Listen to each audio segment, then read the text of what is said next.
So I had someone email me, which you can do if you'd like, chat@calmitdownpodcast.com. They asked if I would do an episode on how to get along with someone that you have no choice but to, well, get along.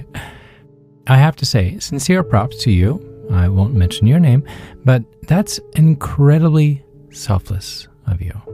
Here's someone that is in an environment where they're just not able to ignore or walk out of the room and decides to say, hey, you know what? I want to better myself. Rather than dreading each time I see this person, what can I do to better the situation? Mad props. If there isn't a clear definition of selfless humility than this, I'm not sure that there ever will be. So, all right, let's dive in. First things first, you are a good person. I may not have met you, but I know this to be true. You are a good person. But no matter how lovely of a person you are, sometimes it's just difficult to get along with everyone. Let's just be honest. Maybe you're the type of person who tries to make friends everywhere you go.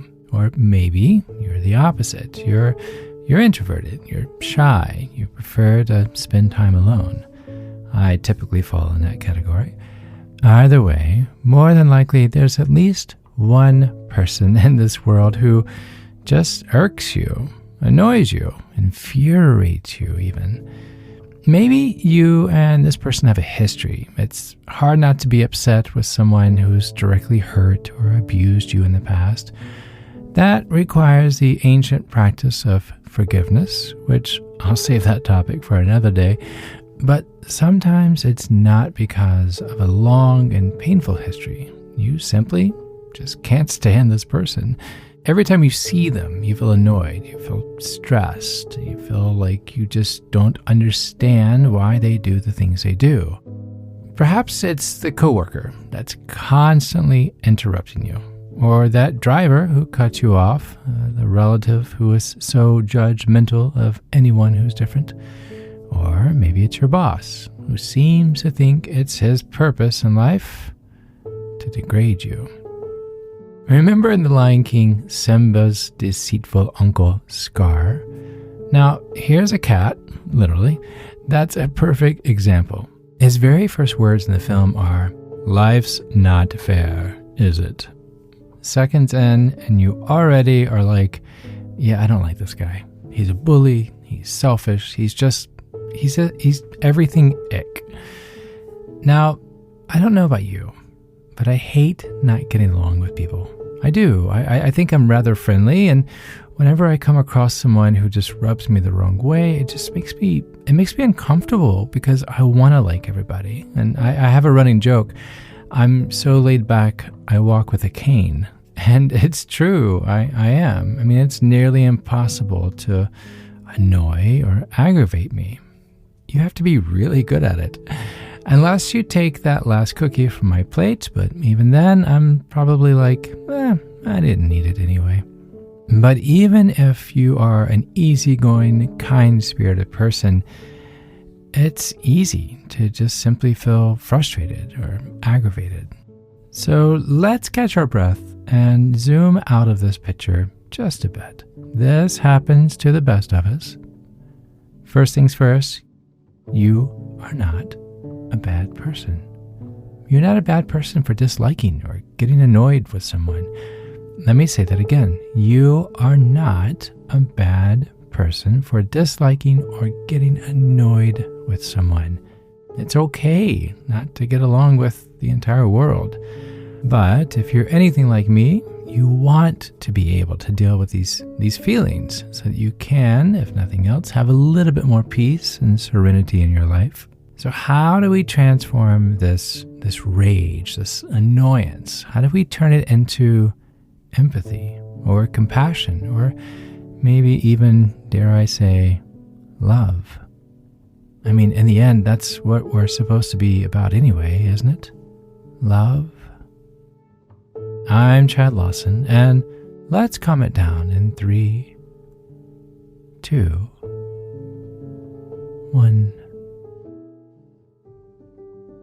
Let me walk you through something really quick. Just humor me. Close your eyes if you would like, but you don't need to if that makes you feel uncomfortable. This is really simple. Think of someone who really bothers you. It could be someone in your life or even a fictional character like Scar if it's too hard to do with a real person. I understand. But you just cannot get along with this person no matter how hard you try. Everything they do, everything they say just feels foreign. You got someone in mind? Great. Now, just hold that person in your mind just for a minute. What's coming up for you? What do you feel when you think about this person?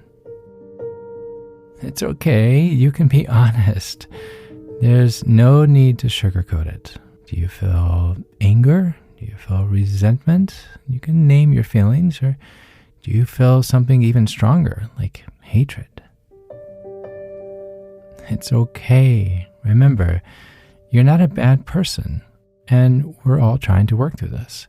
So think about the last time that this person got under your skin or insulted you or said something. What did they do or say that got you so upset? Okay, now I'm going to ask you to do something difficult. But before I do, I want to pause for a minute. And I want to talk about empathy. I know it's a word you probably are very familiar with, but what is empathy? What do you think it is?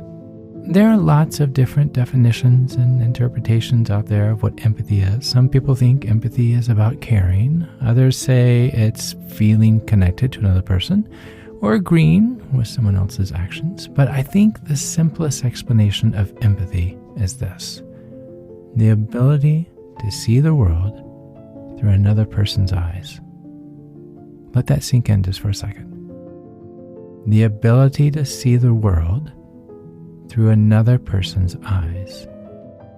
Having empathy for someone just means being able to see the world through their eyes. It doesn't mean you adore them or that you want to be their best friend. It doesn't even have to mean that you like them.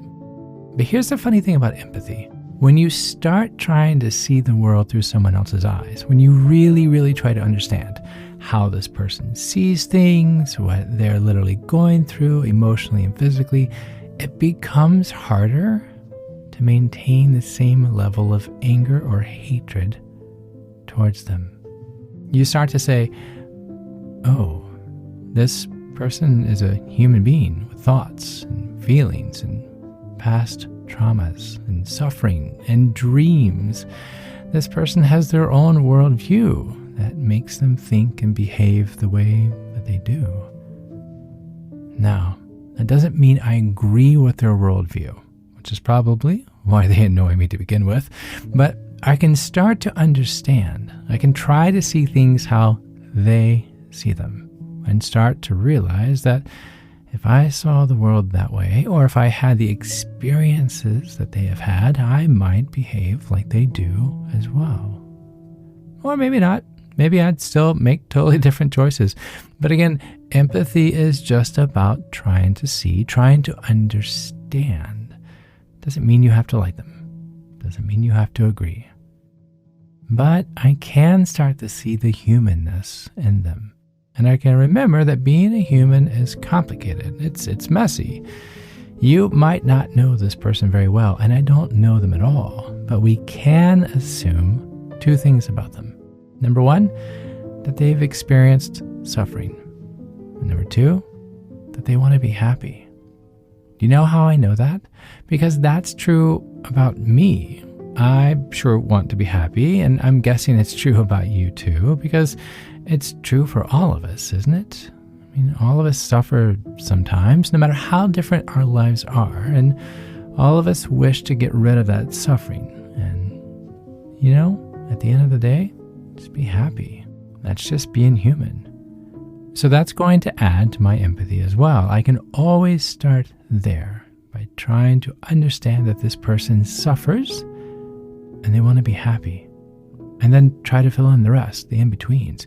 For instance, if you drew a straight line on a piece of paper And on one end, you wrote hurt or pain or sorrow even. And then on the other end, you wrote happy or loved or at peace. Imagine that person in the middle, stuck between those two endpoints. On one side, you have something that's really hard. On the other side, you have freedom.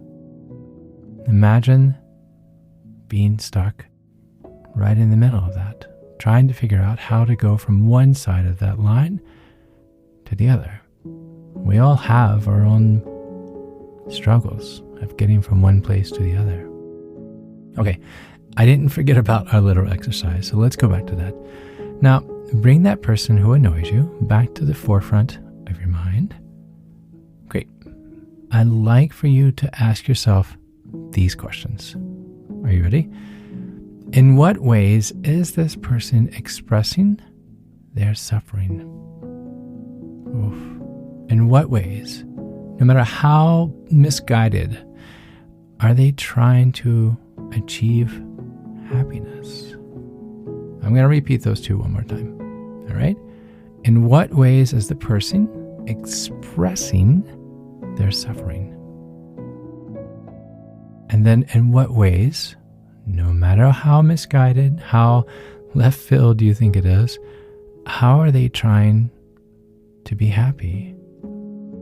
When they do that thing that's annoying you, why are they doing it? No, really, why? Where do you think that's coming from? Remember, start with the assumption that this person suffers and wants to be happy. What do you think they're trying to achieve with their actions? Try to allow your heart to soften. Invite the human being in you to recognize the human being in them. In other words, try to see yourself in them. Oof, it's hard, isn't it? Another hard reality is some people simply, they don't want to be liked. Scar, for instance, going back to The Lion King, he comes to mind. He had no intentions of starting a book club or even making friends, but with that understanding, that's something he will hopefully work through eventually. But their working through their own obstacles is not something for you to own. Did you hear that? Other people working through their obstacles is not something you need to own. And as an extreme empath that just wants to hold everyone's hand, I've had to learn this myself. And it's really hard because I like seeing people happy. And so I try to go out of my way in making that path of happiness. But sometimes others have scars, pun intended, that are deep, to the core deep.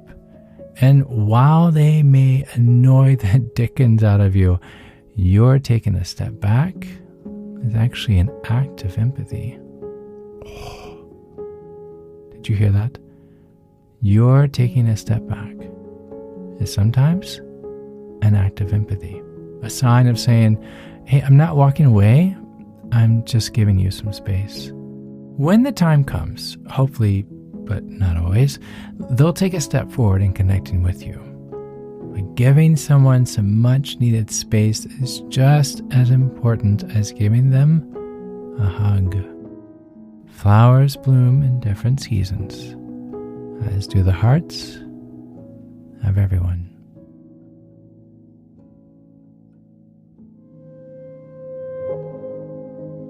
Maybe you feel the same about this person after this exercise, or maybe you've started seeing them a little bit less like an enemy and a little bit more like just another person trying to be happy. I want to leave you with these words from Zen master Thich Nhat Hanh. I know, my pronunciation is horrible. But when we see that our suffering and anger are no different from their suffering and anger, we will behave more compassionately. Oh my goodness. Not even done with the quote, I'm already in tears. When we see that our suffering and anger are no different from their suffering and anger, we will behave more compassionately. So understanding the other is understanding yourself. And understanding yourself is understanding the other person. Everything must begin with you. Flowers bloom in different seasons, as do the hearts of everyone.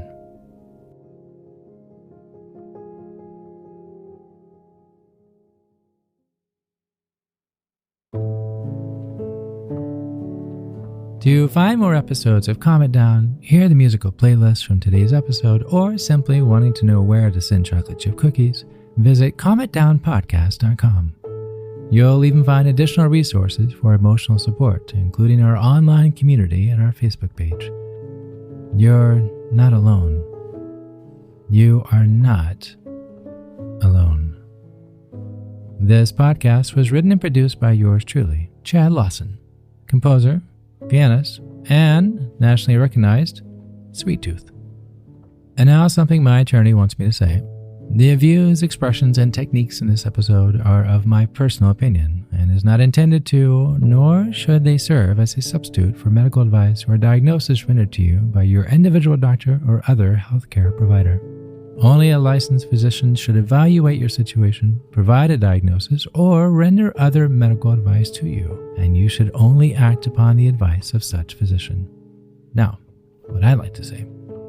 I am an extreme empath by nature, but my profession is that of a composer and pianist, not a licensed therapist or physician. I hear from thousands of listeners how my music has helped them through various stages of emotional needs, and I simply want to offer this and future podcasts in aiding those needs. To find a list of licensed professionals in your area, please visit calmitdownpodcast.com. And finally, if you've enjoyed today's episode, please leave a review. While it takes less than 60 seconds to do, its impact will last for years to come, as every little bit helps in growing the awareness and the importance of emotional health.